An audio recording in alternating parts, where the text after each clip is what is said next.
Hello everyone and welcome back to Fae Tactics. In this one, well, we found the ritual site and Dagon's priests and cultists, and we need to deal with them. Also, that guy has some really severe eye problems. Or he's taking something. But other than that, we're going only with Peony and our summons as to what Cromer wanted us. She did want us to come alone, and we're going with that to see if it makes actually any difference in this quest. Although, now that I think about it, how would we know if it doesn't? You know, I kinda don't have any point of reference because it's my first time playing, but yeah. But she did acknowledge that we came alone as she wanted, so at least that worked, and that's a hint. So yeah. This fight doesn't seem that bad. Well, part of it is because, well, of the enemy typing. It's mostly a monotype fight, other than this mercenary here, which I won't attack now. I will try to lure him towards us. He is quite a pesky unit to deal with, and like I was saying, we're dealing mainly with water type units, and the boss himself is a water type unit, so yeah, we can handle that quite easily, especially with Peony having an ice type. And I could have picked additional units that benefit from the typing, but yeah, I don't think this is going to be hard, even if we didn't choose them. Although, the wind typing of the Reaper actually does have an advantage over the water type, if I remember correctly. So yeah. But he's quite a squishy unit, so I don't see us using him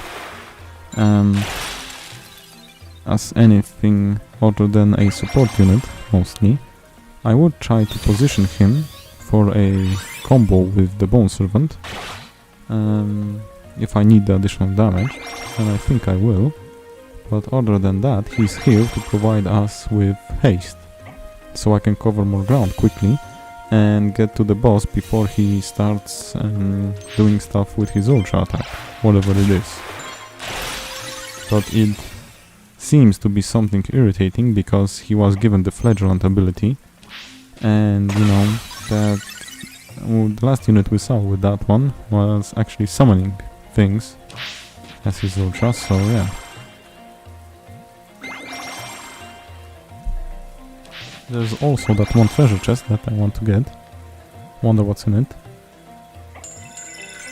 Not that we need all that much now. We're in a spot where we have most of the scrolls that we use are really good, and I don't see, well, there being anything that actually is better than we have. Could be wrong, you know, but yeah. Also, I will wait because I don't want to use it on one target. I kinda hope the mercenary will move in such a way that he will be in range of the ultra. I think he should be. And let's see. He's quite close. Yeah, he's in range, so that's ideal. We'll go with the Soul Nova.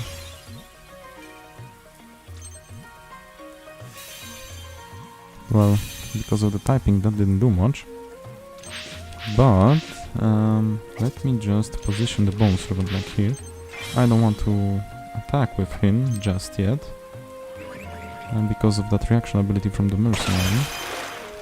But let's just position him, and yeah, I wanted to wait for our guest's attack because she has the correct typing and she is quite strong, so yeah, I thought that would do a reasonable amount of damage.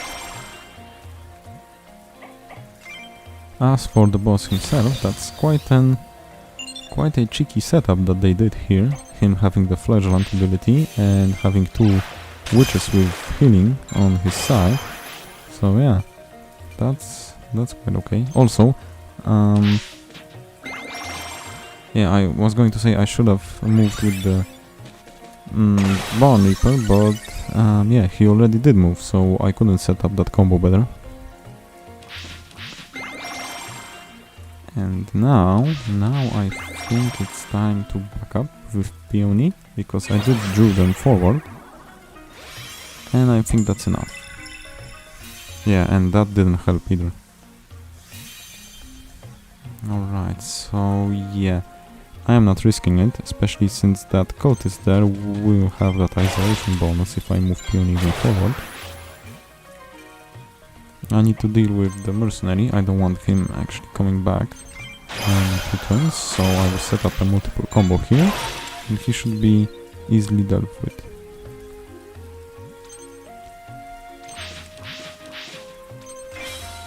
Let me just back up, because I don't need everyone there, now that he has only 1 bar left to finish him off.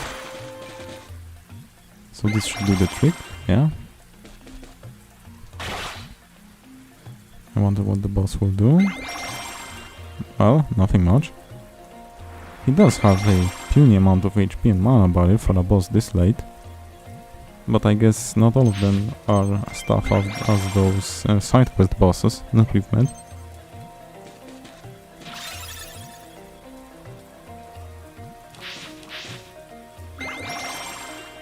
Okay, they're slowly moving forward, that's great. I think we'll move in there with Peony and attack 2 targets.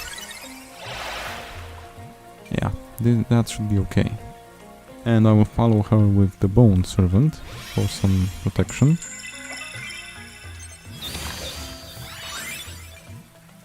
We'll use the HP buff just in case. If I move in such a way that the Bone Servant won't protect me. Or someone will use an AoE and I won't get protected. And we have another Ultra ready, which is really good.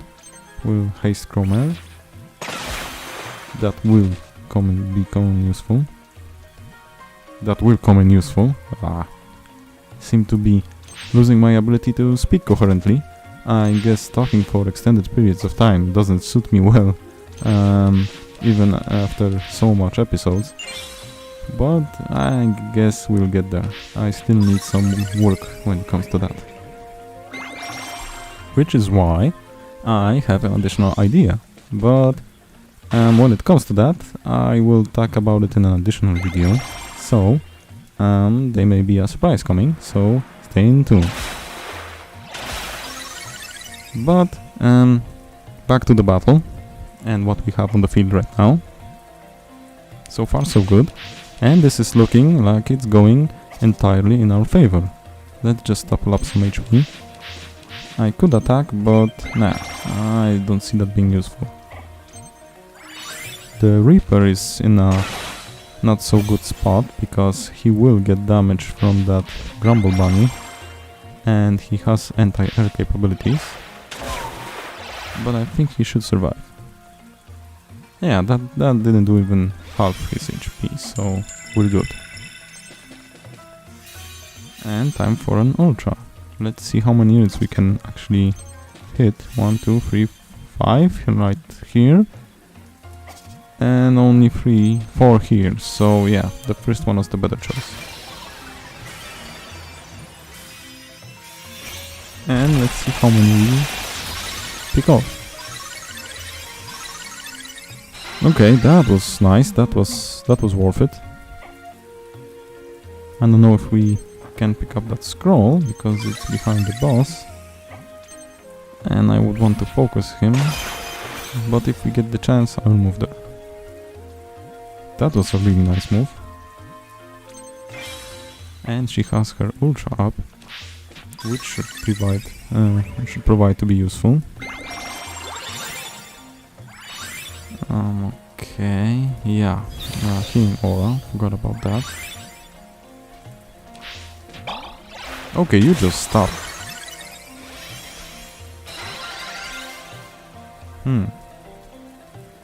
Yeah, but in this vicinity of the boss, well, we don't have much units, so I think we should what do I want to say here?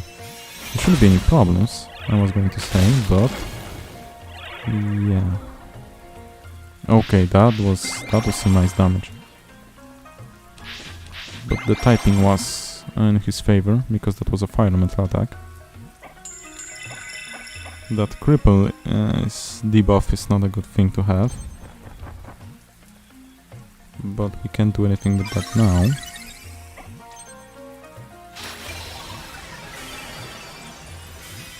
Okay, let's see.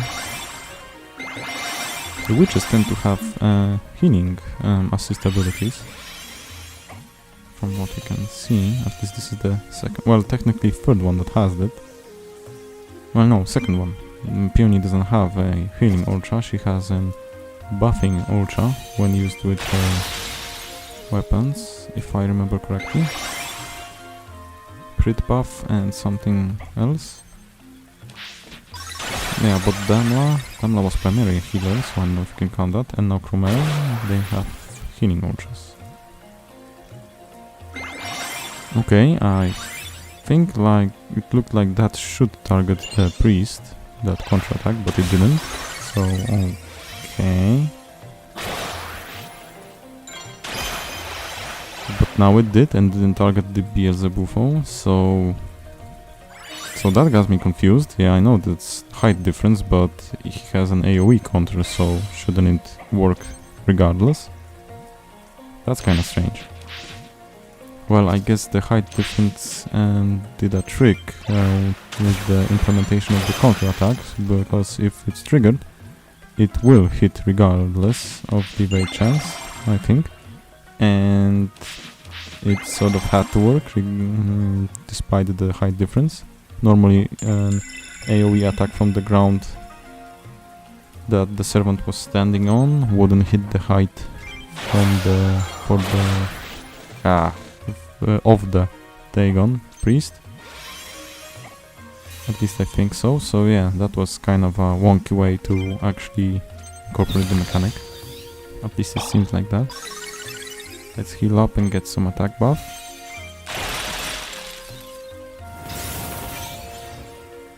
And this is nearly the end. At least it seems so. Yeah, that was okay.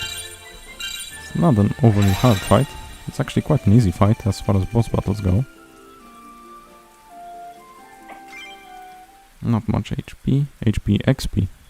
And let's see what kind of information we get after this one.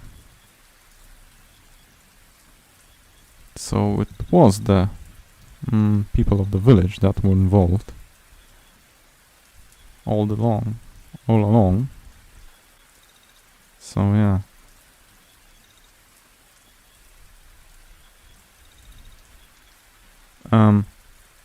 Find Dagon, and they were praying to him. He's their new god, but no one said he was corporal, as in having a material form.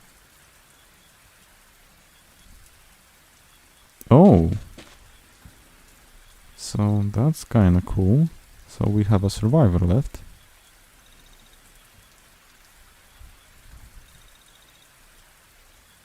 Yeah, she does have a point, you know. Stopping to saving one life and risking having more casualties. It's kind of a... She does kind of have a good point there, Peony.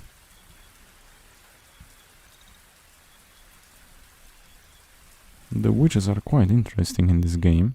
They're made in such a way that they clearly have a particular alignment depending on the witch. As we saw, Damla is more of a good one. Cromer seems to be a neutral one because she did help us when it was in her interest, but nothing more. And she seems like she can be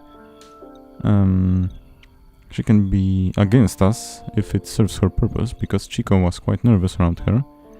And Mirror was more of a chaotic one, because she did get swayed by smooth talking from Aurelius, but she was ready to outright kill us in her domain.